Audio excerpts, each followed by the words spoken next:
వెళ్దామని చెప్పకుండా వచ్చేసా. రా పైకి పోదాం. నేను నిజంగానే పైకి పోతా. వెళ్దాం. 1 day later. యశు కాఫీ తీసుకురా. వస్తున్నా అక్క.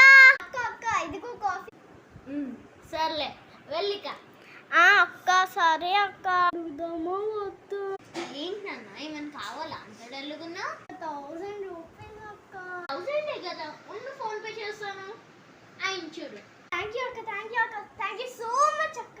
సరేలే వెళ్ళిక, నేను వర్క్ చేసుకుంటా. ఓకే అక్క. Next day. నేను 1000 దొబ్బేసాను కదా, ఈరోజు లక్షలు దొబ్బేసాను. అక్క కాఫీ. ఏంట్రా ఈరోజు నేను అడగకుండానే కాఫీ తీసుకొచ్చా?